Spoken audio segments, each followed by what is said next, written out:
तो hello guys, आज के इस लेक्चर में हम रासायनिक समीकरण की महत्वता को जानेंगे।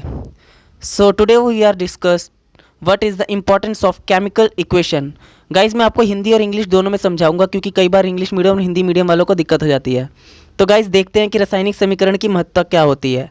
What is the importance of chemical equation, ये आपके हिसाब से बहुत ज़्यादा इंपॉर्टेंट टॉपिक है 10th क्लास के रिगार्डिंग्स। ठीक है, तो रासायनिक समीकरण की महत्ता, किसी भी रासायनिक समीकरण में जो रासायनिक क्रिया होती है, रासायनिक समीकरण की बहुत ज़्यादा महत्ता होती है। ठीक है, जो रासायनिक समीकरण होता है ना, वो हमारे जो रासायनिक क्रिया होती है उसको दर्शाने में बहुत ज़्यादा इंपॉर्टेंट रोल प्ले करता है। कैसे? क्योंकि जब रासायनिक समीकरण से ही तो हमें पता लगेगा ना कि कौन कौन सी चीज़ें रिएक्ट कर रही हैं और कौन सा प्रोडक्ट बना रही हैं। तो उसके हिसाब से ही हमें पता लगेगा कि वहाँ एक्सोथर्मिक है, एंडोथर्मिक रिएक्शन है, या हमें पहले लिक्विड में था, सॉलिड में था, फिर गैस में बना, या गैस में था लिक्विड में बना।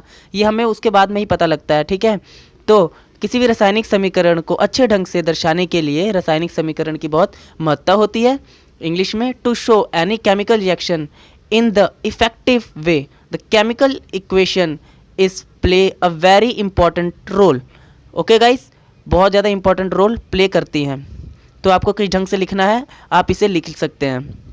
सो गाइस, सबसे पहले हम डिस्कस करते हैं कैसे कैसे कर सकते हैं। पहले नंबर पे हम लिखते हैं ये कैसे कर सकते हैं। पहले नंबर पे जैसे कि हाँ, सबसे पहले तो यह हमें बताती हैं कि जो भी क्रिया हो रही है वो उसकी जो अवस्था है वो किस अवस्था में है। अवस्था मतलब गाइस सॉलिड, लिक्विड और गैस से है। तरल हो गया अपना, फिर गैस हो गया और ठोस हो गया। तो तरल, ठोस या गैस में आपको ये देखना है, इससे ये पता लग जाता है। मान लो गाइस कि दो चीज़ें रिएक्ट कर रही हैं आपस में। ठीक है, वो रिएक्शन से पहले ठोस में हो सकती है और रिएक्शन के बाद हो सकता है वो गैस में परिवर्तन हो जाए। तो इससे भी तो हमें रिएक्शन, जो केमिकल रिएक्शन इक्वेशन होती है, उसी से तो पता लगता है ना कि किस चीज़ में कन्वर्ट हो गई। मान लो अगर मैं कार्बन डाइऑक्साइड की बात करता हूँ तो क्या होती है, वो तो गैस होती हैं, और जब उनको तोड़ दिया जाता तो भी तो गैस ही होती हैं। ये किससे पता लगता है हमें? केमिकल इक्वेशन से ही पता लगता है। तो यहाँ पे मैं आपको ना एक एग्जांपल लेके दिखाऊंगा, पर पहले उससे पहले हम इंग्लिश में देख लेते हैं।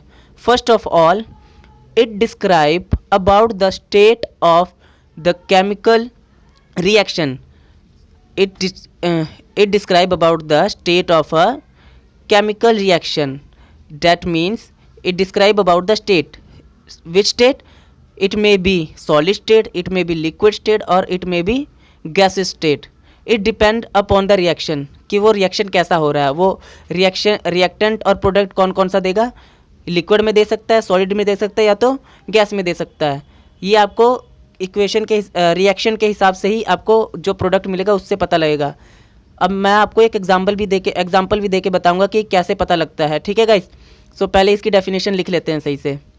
After reaction, okay, example guys, अगर मैं सोडियम क्लोराइड की बात करता हूँ, जो सोडियम क्लोराइड होता है वो क्या होता है, एक्वस सोल्यूशन होता है, मतलब लिक्विड वाला सोल्यूशन, लिक्विड सोल्यूशन होता है। लेकिन जब मैं इसको रिएक्टेंट करता हूँ, अगर मैं इसको तोड़ता हूँ, ठीक है, जब मैं इसको तोड़ता हूँ तो क्या बनता है, सोडियम प्लस क्लोराइड। अब देखो लिक्विड में था रिएक्शन होने से पहले, अब रिएक्शन होने के बाद में क्या हो गया, एक तो सॉलिड में बन गया सोडियम और दूसरा क्या बन गया, गैस में बन गया। तो गाइज इससे देखो आपको पता लग गया ना कि देखो जो ब्रैकेट में लिखा है, एस का मतलब सॉलिड, एल का मतलब लिक्विड और जी का मतलब गैस।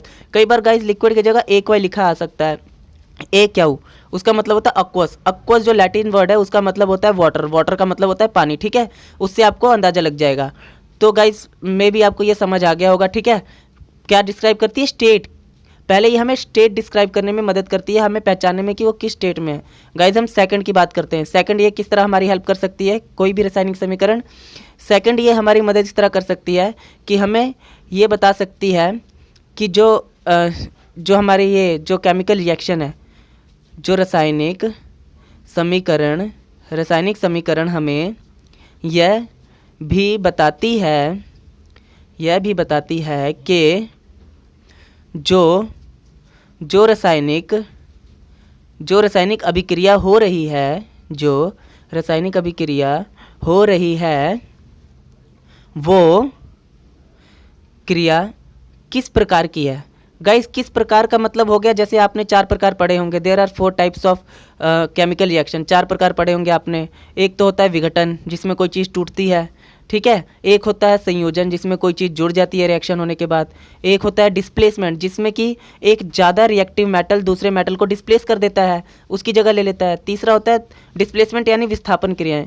फिर होता है द्विविस्थापन मतलब डबल डिस्प्लेसमेंट, जिसमें क्या कहते हैं म्यूचुअली डिस्प्लेसमेंट होती है, दो रिएक्शन इकट्ठे ही होते हैं, ठीक है। वहाँ पे आपको मैं एग्जांपल भी दे दूंगा। सबसे पहले इसको इंग्लिश में भी समझ लेते हैं, पहले हिंदी में बोल देता हूँ। रासायनिक समीकरण हमें यह बताता है जो रासायनिक अभिक्रिया हो रही है वो किस प्रकार की है, जैसे कि विघटन अभिक्रिया, संयोजन अभिक्रिया, विस्थापन और द्विविस्थापन। अब हम बात करते हैं इंग्लिश में।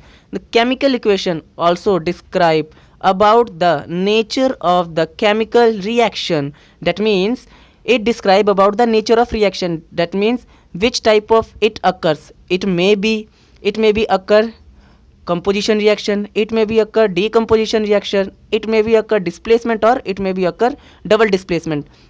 Now guys I hope you will understand. So मैं एक एग्जांपल लेके आपको बताता हूँ। इसकी एग्जांपल भी हम पुरानी वाली ही ले लेते हैं गाइस। अगर मैं इसकी एग्जांपल पुरानी वाली लेता हूं तो पुरानी एग्जांपल में क्या बोला था हम लोगों ने, सोडियम क्लोराइड की हम लोगों ने एग्जांपल ली थी गाइस, तो वही वाला लेते हैं। सबसे पहले इसको पूरा कर लेता हूं। Composition reaction, displacement reaction and double displacement reaction and double displacement reaction. Okay guys, double displacement reaction. तो गाइज मैं एग्जांपल लेके अब आपको बताता हूँ। पुराने वाली एग्जांपल ले लेते हैं, ठीक है। तो एग्जांपल में सोडियम क्लोराइड वही ले लेते हैं, ठीक है। फिर जब हम इसको तोड़ते हैं तो क्या होता है, सोडियम बन जाता है प्लस क्लोरीन। ओके, तो स्टेट पहले लिख लेते हैं, कौन सी, सॉलिड स्टेट, गैस स्टेट और ये लिक्विड स्टेट में था। तो गाइज इससे क्या पता लग रहा है, इससे पता लग रहा है कि जो एक सोडियम क्लोराइड का सोल्यूशन होता है गाइस, ठीक है। सोल्यूशन क्या हो गया, दो भाग में टूट गया, एक तो सॉलिड बन गया, एक गैस बन गया, सोडियम सॉलिड और एक गैस बन गया। तो इसका मतलब क्या हुआ, ये कौन सी अभिक्रिया होगी गाइस, जाहिर सी बात है ये विघटन अभिक्रिया होगी, जो एक या दो से ज़्यादा भागों में टूट रही है, ठीक है। एक कंपाउंड अलग अलग एलिमेंट्स में टूट जाए या अलग कंपाउंड्स में टूट जाए, वो क्या हो जाता है अपना विघटन अभिक्रिया। The above reaction is decomposition reaction. We know very well the decomposition reaction is those reaction which is breaks into two or more elements. Okay, one component it breaks into one and more components. Okay, you know very well. Now we are discussing Hindi. रासायनिक समीकरण हमें यह भी बताती है। अब हम तीसरी की बात करते हैं।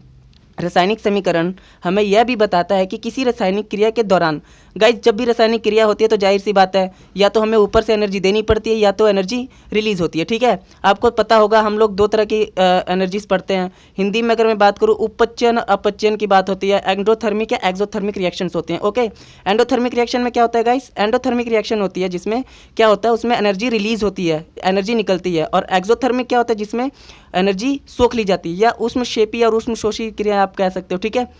तो अब chemical equation also tells up about the reaction takes place is exothermic और एंडोथर्मिक। हमें यह बताता है कि जो भी रिएक्शन हो रही है वो एंडोथर्मिक है या एक्सोथर्मिक है, मतलब उसमें ऊपर से एनर्जी दी जा रही है या वो एनर्जी को रिलीज कर रहा है। तो अगर मैं एग्जांपल लेता हूँ, मान लो जाहिर सी बात है गाइस, एक कार्बन डाइऑक्साइड की एग्जांपल ले लेता हूँ। जब भी कार्बन और ऑक्सीजन आपस में मिलते हैं तो क्या होता है, कार्बन डाइऑक्साइड फॉर्म होता है और वहाँ पे कुछ जॉल एनर्जी निकलती है, ठीक है। तो जो एनर्जी निकलती है इसका मतलब क्या होगा, एनर्जी निकली इसका मतलब वो हो गया एंडोथर्मिक रिएक्शन। ओके जी, अब्जॉर्ब होती तो क्या होता है, तो वो कौन सी रिएक्शन होती है गाइस, वो होती एक्सोथर्मिक। तो लिखेंगे ये अभिक्रिया ऊर्जा उत्पन्न कर रही है and the above reaction is endothermic reaction. Okay guys, तो गाइज हम ये वाला लेक्चर आज यहीं पर ख़त्म करते हैं। जाहिर है कि आपको ये चीज़ समझ आ गई, ये पॉइंट एग्जाम के पॉइंट ऑफ व्यू से बहुत इंपॉर्टेंट। तो गाइज प्लीज़ लाइक शेयर और कमेंट, सब्सक्राइब करना ना भूलें।